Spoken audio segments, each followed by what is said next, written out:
Thank you. Dr. Kem Calder.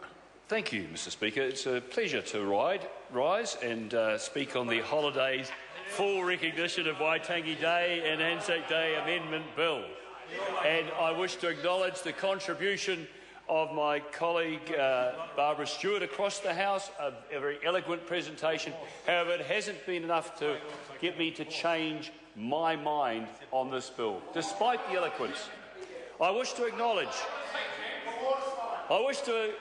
acknowledge Grant Robertson and Dr David Clark, because it is always a pleasure to have a bill come before the House that one has crafted, and Grant's case before he handed it on to Dr David Clark, and I'm hoping to have my own bill come quite soon to this House, and look forward to that. So I can empathise with the work done by Dr David Clark.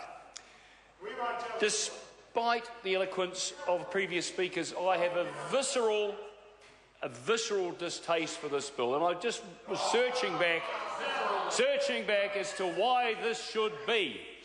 And I guess the reason comes from the huge respect I have, and I'm not suggesting other people in the House don't have, but the huge respect I have for members of our armed forces, men and women who have served. And where does this stem from? I spoke in the House some weeks ago on this very bill. My grandfather served in the Boer War, so I grew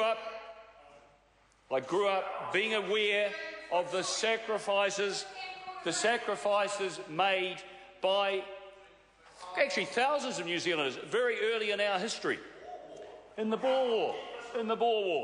He was a member of New Zealand Mounted Rifles. Had to take his own horse, as I recall, and he used to entertain me as a young lad with stories upon his knee. As I was growing up, I lost my dad when I was 6. I was taught to shoot and built a pram dinghy with my neighbour Ron Carr, who I'd like to pay tribute to in this House, now deceased, who was a World War II veteran and also served in the Korean War.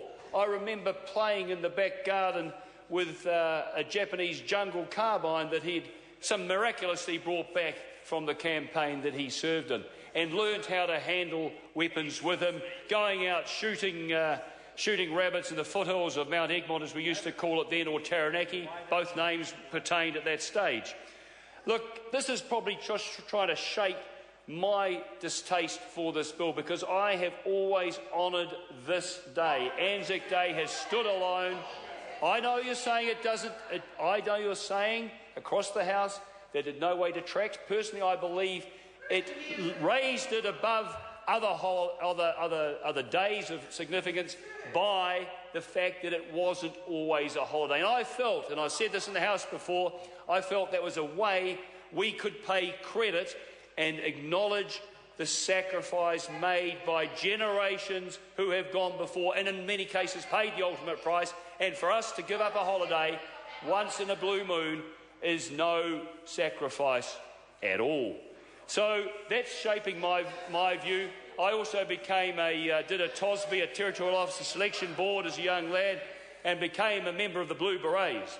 The Blue Berets, as many of you know, is the Otago University Medical Company, who went off to serve in Vietnam at the time when they called. 2 officers went every year, and I would have gone were it not for the fact that, fortunately for the Vietnamese, the peace process intervened. For a young lad from the Naki who was keen to go and serve in a medical corps, that was a huge disappointment for me personally, but a great joy for the rest, for everybody else involved in that horrible, ugly conflict. We were going to patch people up, not to lay waste to them. So this is, as it's been pointed out by my colleague Tom McLean, with one eye, probably wasn't a very good shot, but that wasn't what we were going there for.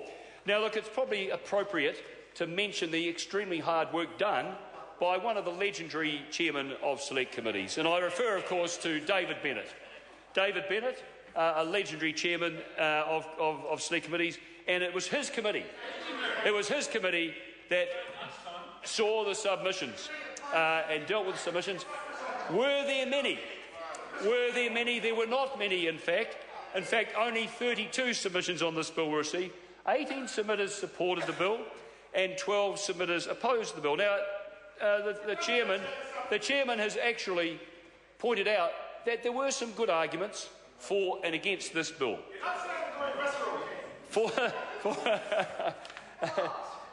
There were arguments that came through in opposition to the bill. So what were some of these key themes?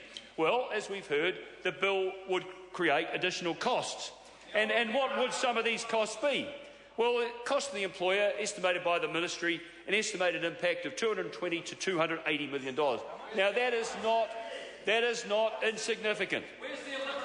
Cost to the whole economy output by the NZIER, $134 million to $186 million. So these are not insignificant. So that was one of the thoughts. Some of the submitters thought that it might diminish the significance of Waitangi Day and Anzac Day. Could create further unfairness, could create further confusion with some of the comments made, and encourage a change and shift in roster patterns. So that was themes coming out in opposition to the bill. And one of the submitters in opposition was Business New Zealand. And if I can be a little bit more specific here, some of the submissions, some of the points they made in their submissions are as follows. In their opposition for change, they said there is little basis for change. And I have to accept that.